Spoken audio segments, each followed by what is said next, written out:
Today we're going to talk about hypoglycemia. There's several different types of hypoglycemia, so let's talk about all of them. Let's start with discussing hypoglycemia without symptoms. So let's say, for example, you notice your blood sugar's very low, but you feel fine. There's no symptoms. This usually occurs when you're doing the ketogenic diet or you're doing fasting. Now, the way they define hypoglycemia, if you're a diabetic, is blood sugars less than 70. And that would be milligrams per deciliter. Not that you need to know that, but that's what it is. If you're not a diabetic, if you have blood sugars less than 54, they consider you having hypoglycemia. But when you start a ketogenic plan and you're not consuming large amounts of carbs anymore, your body's going to burn ketones and fat and no longer dependent on glucose. The amount of glucose that you need, your liver makes. And so your blood sugars are going to go pretty low. They can go below 54. They can even go 45. And so the question is that dangerous? Well, it really depends on if you truly have hypoglycemia. And one simple way to figure that out is just, do you have these symptoms? Do you have trouble talking, confusion, irritable? Are you hungry? Do you crave carbs? Do you have sweating, shaking, weakness, fainting? Do you have vision problems like difficulty seeing when you notice that your blood sugars are low? Do you get a headache? So many people have low blood glucose and they have absolutely none of these symptoms like they did before they started the ketogenic plan. So the reason why the blood sugar is low is because you're not consuming any more sugar.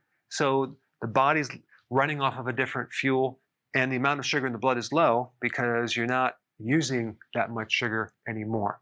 Now, let's take another scenario. Let's say you have hypoglycemic symptoms, but without having low blood sugars.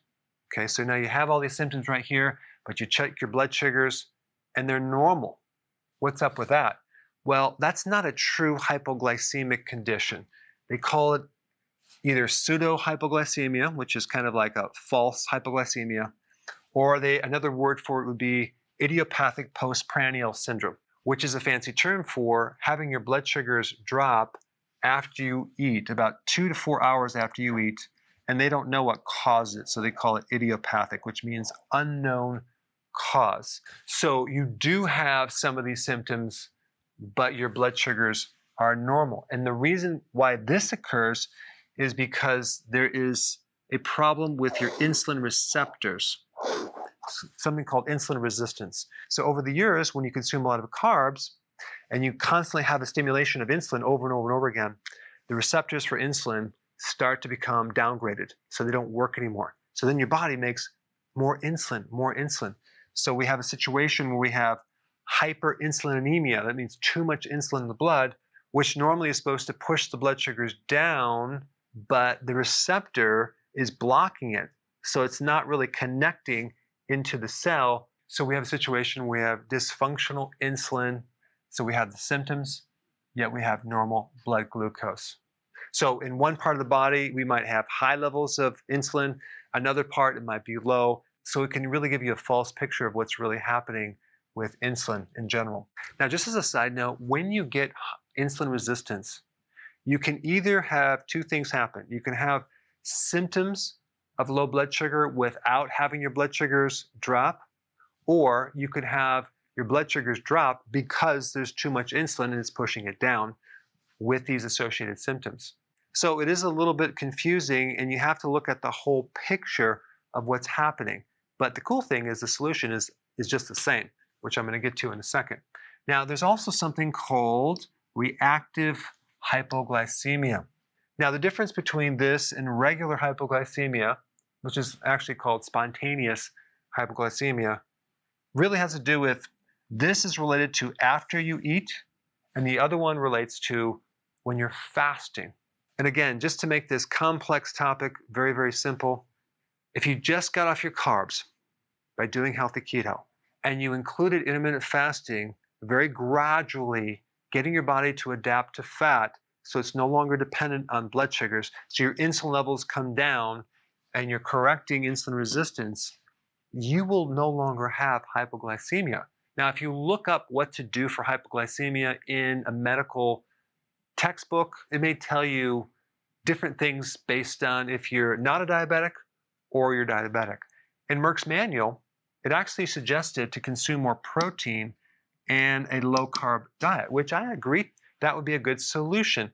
It may not fully resolve unless you continue this and you maybe have moderate protein, low carb, and then you also do fasting, but it's going to greatly help you because part of the breakdown of protein does turn into glucose. So it can greatly help your blood sugars. But if you're diabetic, one of the most common causes of hypoglycemia is when you're taking too much insulin or other medications that increase insulin, because insulin will push your blood sugars low. So basically, you just took too much insulin, it drops you down into a hypoglycemic reaction. And so the medical recommendation would be frequent eating or keep some candy in your pocket to quickly raise your blood sugars.